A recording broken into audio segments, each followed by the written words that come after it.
మహానాడు గురించి మనతో మాట్లాడటానికి మంత్రి పయ్యావులు ఉన్నారు. పయ్యావులు గారు, ఎలా ఈ రోజు మహానాడుకున్న ప్రత్యేకత ఏంటి? తెలుగుదేశం పార్టీకి ప్రతి సంవత్సరం కూడా జరిగేటువంటి మహానాడు అనేటువంటిది ఒక పండుగ. ఈ రోజు హైబ్రిడ్ వాతావరణంలో జరుగుతోంది. ఒకటి హెడ్ ఆఫీస్ లో అతి తక్కువ మందితో జరుగుతోంది, క్షేత్రస్థాయిలో అతి ఎక్కువ మందితో జరుగుతోంది, అతి ఎక్కువ చోట్ల జరుగుతూ ఉంది. సో గ్రామ స్థాయిలో జరిగేటువంటి మహానాడుగా దీన్ని భావించాల్సినటువంటి పరిస్థితి ఉంది. క్లస్టర్ అంటే మాకు 4-5 గ్రామాలకు కలిపి ఉండేటువంటి క్లస్టరు.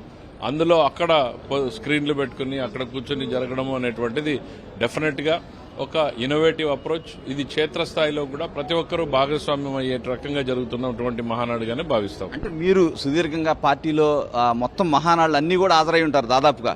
ఎట్లా ఈసారి ఒక ప్రత్యేకత ఏమనిపిస్తుంది మీకు? కోవిడ్ లో ఒక రకంగా చేశాం, ఇది మరీ భిన్నంగా ఉంది. చూడాలి. అంటే ఇక్కడ కన్నా క్షేత్రస్థాయిలో దీని వల్ల బెనిఫిట్ ఎక్కువ ఉంటుంది అని నాకు అనిపిస్తూ ఉంది. క్షేత్రస్థాయిలో పాలు పంచుకునేటువంటి వాళ్ళు కాస్త ఉత్సాహంగా పాలు పంచుకునేటువంటి అవకాశం ఉంటుంది. అంటే మరోవైపు ప్రభుత్వ వైఫల్యాలపై మేము కార్యాచరణ సిద్ధం చేస్తామని వైసీపీ ఈ రోజు ఒక సమావేశం ఏర్పాటు చేస్తుంది. ఎలా చూస్తారు దాన్ని? తమ భవిష్యత్తు ఎక్కడ ఉంటుంది, ఏ రాష్ట్రంలో ఉంటుంది అనేటువంటి దాని మీద వాళ్ళు కార్యాచరణ రెడీ చేసుకుంటే బెటర్. బెంగళూరులో సెటిల్ కావాలనుకుంటారా, హైదరాబాద్లో సెటిల్ కావాలనుకుంటారా? వాళ్ళు ఆ కార్యాచరణ మీద దృష్టి పెడితే మంచిది. ప్రజలైతే ఇక్కడ డిసైడ్ అయిపోయారు, మళ్లీ తెలుగుదేశానికే పట్టం కడతారు. వీళ్ళు ఇట్లాంటి నెగటివ్ మైండ్ సెట్ తో పనిచేసేటువంటి వాళ్ళు ప్రతిపక్ష హోదా ఇప్పటికే ఇవ్వలేదు.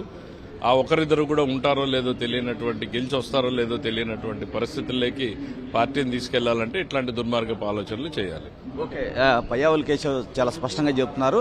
ఈసారి మహానాడు అనేది కొంత డిఫరెంట్ గా జరుగుతుందని కూడా చెప్తూ ఉన్నారు.